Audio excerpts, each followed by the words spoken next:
برأيك شنو هو أكثر شيء شفته ينحلب؟ ممكن تقول سلسلة سناف أو أنجر بيردز، أو ممكن جي تي اي أونلاين وطمع روك ستار، أو ممكن حتى بوبي بلاي تايم، أو أفلام دورايمون، أو ون بيس، أو كونان، أو توي ستوري، أو بوكيمون. لا، الإجابة هي عنوان المقطع أصلا. خلينا نكون صريحين، جيب لي أنميات إيسيكاي تقدر تقول عنها أسطورية. المثال الوحيد اللي عندي هو ريزيرو، وأتحداك تجيب لي شيء محترم على الأقل عندها قصة كويسة. كل أنميات الإيسيكاي أرخص من قارورة مي أبو نص ريال. الإيسيكاي هو فكرة ما انتشرت أو صارت ظاهرة إلا في العقد اللي فات ما بين 2010 إلى 2020، وكانت أغلب اللي تضرب أنميات إيسيكاي يكون عندها السمعة والقصة اللي تشد الشخص اللي يدور عن خارج المألوف او يبغى قصة تستكشف امور اعمق. وكان الذروة والاعلى والاشهر والاضخم في ذا التصنيف هو ريزيرو، واللي بالنسبة لي هو واحد من اكثر تجارب الانمي اللي خربت نفسيتي وخلتني احس بضيقة. الانمي هذا هو الوحيد اللي اخذ الموضوع بجدية ويخليك تشوف معاناة البطل، ومهما حسيت انه محاط باصحاب وزملاء وهارم الا انه وحيد في ذا العالم. ليه؟ لانه هو الوحيد تقريبا اللي يعرف بسالفة الموت المتكرر، يموت ويرجع ويموت ويرجع ويموت ويرجع ويموت ويرجع، والسالفة تتكرر كلها بسبب البنت. اوكي بلاش حماس وحرق، الزبدة انه هذا الانمي يوريك معاناة البطل وشعور الغربة رغم انه الكل معك، لكنك في عالم اخر والعالم ما يرحم فيك. الفرق ما بين ريزيرو وبقيه انميات الايسكاي انه الاي معدوم تقريبا، واللي صار هو مكون اساسي في انميات الايسكاي مؤخرا. لازم وانا اعنيها حرفيا تلاقي شخصيه انمي او الف يكون عندها صدر كبير، واحيانا الستر عند المؤلف الحقير انه يسوي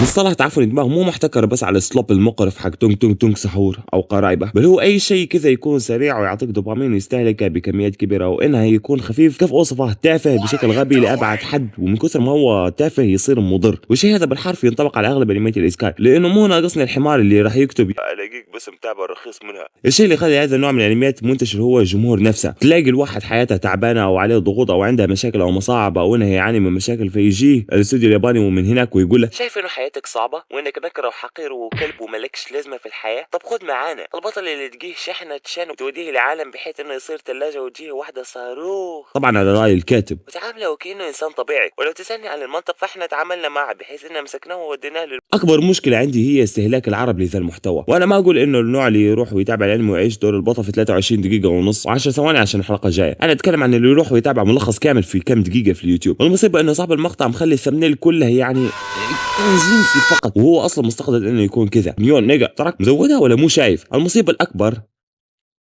انه اغلب اللي في التعليقات كمان مو مهتمين. اهم شيء عندهم من الملخص يكون مضحك، او بالمناسبه هذه احد اسباب انتشار انميات الايسكاي عندنا. هذا النوع من المحتوى مو يساعد بس، بل يخلي اللي مو متابع انمي يتابع ويحسب ان الشيء الوحيد بدل ما انه يشوف انمي نظيف فيه قصه وشخصيات وانتاج على الاقل. حبه الايسكاي بدات بدايه ممتازه وانحدرت الى ما صارت قدوم اليابان، بحيث انها صريحه التحضير واسهل منها ما في. بطل ينتقل لعالم اخر ويروح يقتل دقيقه ملك الشياطين بتاعهم ده كم مره مات. صارت السالفه محلوبه اكثر من الشرير ستر على العالم. زايد ليش انميات الايسكاي الرخيصه يكون عندها مواسم كثيره سنويا او كل سنتين، والموسم الاول والثاني من ري زيرو بينهم 6 سنوات؟ دوك شيت.